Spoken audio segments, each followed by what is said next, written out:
All right, welcome to week one of Replay with Rena's. I guess this is going to be our video game book club-ish type thing. I mean, name to be determined as we go along, but we are discussing Final Fantasy VII, the original. So this is week one, and really this is just an introduction as to how the game starts. I've got with me Katie. She just started playing the game as well. And then I have Jillian and her husband Andrew, and they've also gone through week one. But we had a assignment to reach the wall market and learn how to sneak into, I was calling him Don Corleone for some reason, but Don Corneo's mansion.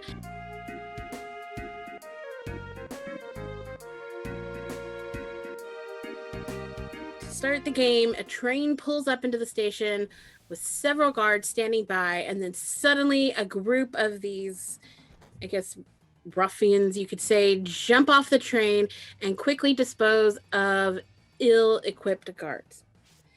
Now, we then see a spiky-haired blonde dude, and he's dressed up in purple, and he jumps off the train, and then we take control. Now, Katie, what were your first impressions of this main character? Do you know his name? Did you rename him? So I played this first part twice because I thought I'd missed something, but I was wrong. But so anyway, I played it twice. And the first time I did rename Cloud to like my own regular video game username, which is Sega Sun. And I was like really stoked on it. I renamed Barrett too. I was like renaming everybody. The second time I went through it, I was just like, I don't care. Just whatever, bro. Just let's just go. I just want to beat the thing. So well, what were your impressions of Cloud, aka Sega Sun? Cloud, let's see. Cloud is aloof, standoffish. That's like his whole thing. Mm-hmm. They give you, I mean, like, even though they give you options for how Cloud can behave, I feel like Cloud is always like, he's just interested in his money. He's like, it's almost like Harrison Ford in Star Wars, right? Like he's just like like a total cool guy. Like, yeah. I've been around the block, kid. You can't. But also, tell he's me just no there for different. money. Like he's in it to make money. Like he Mm-hmm. thinks he can make a buck doing this, so he's doing it for a dime, and like that seems to be his MO.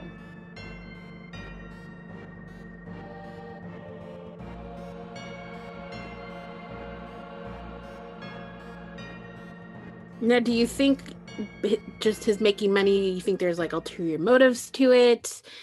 Or is it just straight up, I want money and I want to get the F out? Well, at first, like when he approaches Barrett, it's like very focused on the money. But then when they get to their clubhouse, you start to get some interesting backstory, which is like Barrett is like got a kid with his friend Tifa, or like I think they have a kid together, right?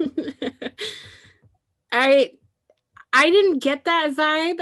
I just thought there's a child Tifa here. takes care of Barrett's kid. Yeah, like she's a glorified babysitter / mercenary. We all got to make an extra buck somehow. I guess that's kind of how I felt. Okay, I didn't feel like there was a relationship between them. I just thought, oh, maybe she's like the cool older sister that this child.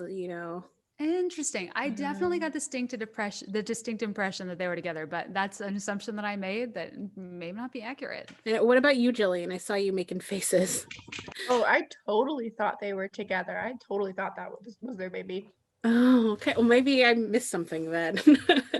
Now, what did you all think of the rest of the crew of Avalanche? Because there are some interesting characters in that group, and I feel like there's a Patsy, there's the leader, obviously, with anger issues. Then there's Tifa with the child. Yeah. Well, then there's like Jessie is like I didn't get like huge hits of personality from Jessie or the other one whose name I don't remember. So clearly obviously made an impression. Exactly. But I do feel like the one whose name I remember in one of the scenes in the clubhouse, Bear just like beats the crap out of him and knocks him out. And that definitely left an impression. It's definitely different dynamics in the group. It's kind of like they don't want to be together, but yet they want to be together. Yeah. And then also like, Barrett's very skeptical of Cloud like through the whole first mission, but then the other ones are like they're very friendly. They're like, "Oh, great job back there. Thank you for your help." And it's kind of sets up an interesting dynamic. And was it explained why Cloud met up with Barrett and the rest of Avalanche? Like how they came to be? Did he answer an ad on the telephone pole? I Was don't there an remember. ad on Craigslist? I don't remember if it was explained how they all met up. I don't think so. That's why I think that like when they go into the clubhouse and you realize that Cloud knows Tifa, um, I feel like that's where that to me is I was like, oh, this is how Cloud knows these people because of this person. That was So my assumption. she brought him in. Now, do you know the backstory of Cloud, correct? He was a soldier, Yeah. ex-soldier. So you think that's why Tifa brought him in? Yeah, because he is skilled, right? She says at one point, we need all the help we can get. All right. Now, did you also rename? What did you rename Barrett to? You don't want to know. I renamed him to Fluffy. Fluffy. Oh, No, Fluffs. that's I renamed him to cute. Fluffs. And Aw. Cloud is Cloud, but like French spelling. Oh, that's cute. I like it. Jillian named Cloud Minerva. Okay. I And I like keep it. calling him like Margaret or like Meredith. I keep forgetting. But Barrett we named, which is funny because you named yours Fluff, you said? Fluffs.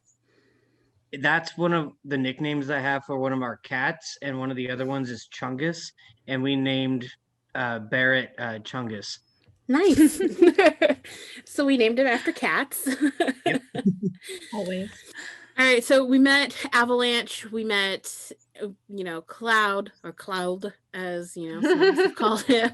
And now we find out that we are on a mission to blow up the Mako reactor. Now, do you guys know what Mako is?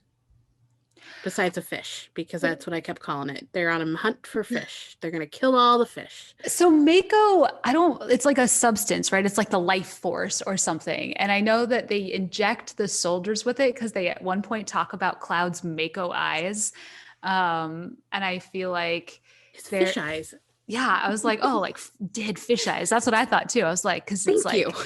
killer's eyes, like a Mako shark.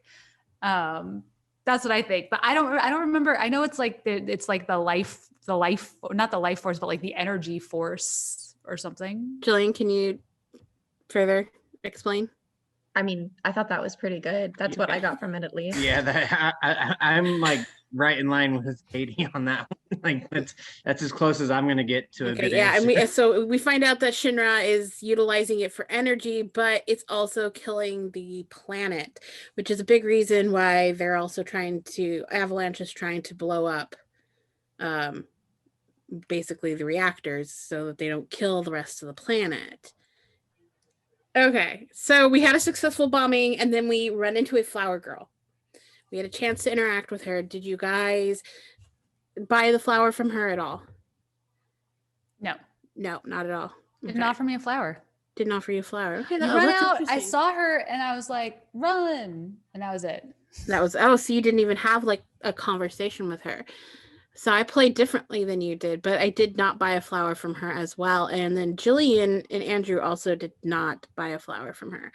And you guys didn't have the conversation with her about buying the flower, what led up to asking her to buy a flower from her? Mm-mm. No. Okay. No, So it's don't interesting think though so. that you can have that dialogue that's completely different than each other. So now we leave the flower girl. We're going to rendezvous with our team, and this is where we get a good look at their clubhouse, right? Midgar. We're back in Midgar. We get to find out all kinds of fun things. We, see that there's a pinball machine. There's a child attending bar. We meet Tifa, and I'm not sure. Do you get to rename her also? You Did you do, rename? yeah. Okay. What did you guys rename her? At that point, I still wasn't renaming characters, but I call her in my head Antifa. Antifa. I like that name, by the way, because that's what I was thinking the entire time. She's Antifa to me because she's an anti-fascist, so why not? Okay, that's fun. If we're allowed to say curse words, I can say what we named ours, but See you next Tuesday. No. Not Can I quite. just say it? Will you bleep me if I say it? I mean, I think we can. I gotta know. I mean, Oh, so I want to say it. okay, go ahead. oh my God. No, you could say it. Go ahead. Andrew decided to name her.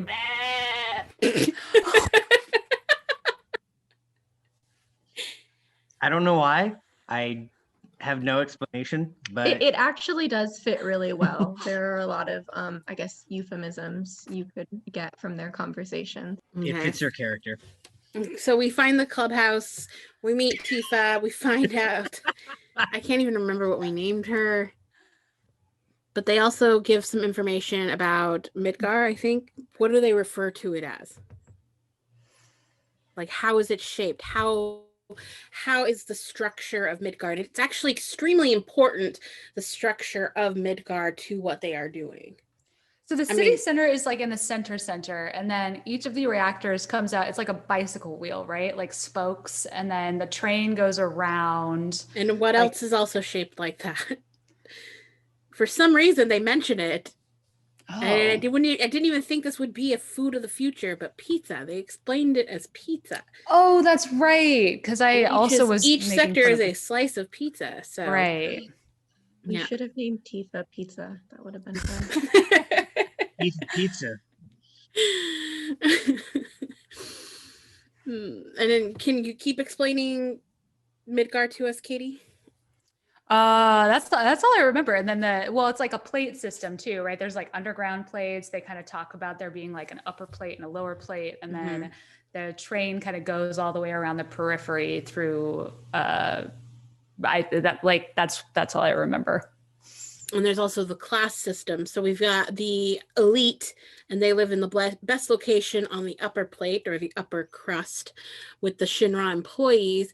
And then, of course, the largest population is the ones that live in the slums, which is underneath the plate. Right. And they appear to all be walled in. It's like we're keeping the riffraff in. This is where y'all stay. It's very Hunger Games, right? Yes, very, very District 9. In fact, that's exactly what I had said to producer while we were playing. I was like, this is very reminiscent of Hunger Games, but of course, this came out way before Hunger Games. So this is a good place to stop. And of course, when we get back, we have other things to discuss. But the clubhouse is going to lead us to a different mission.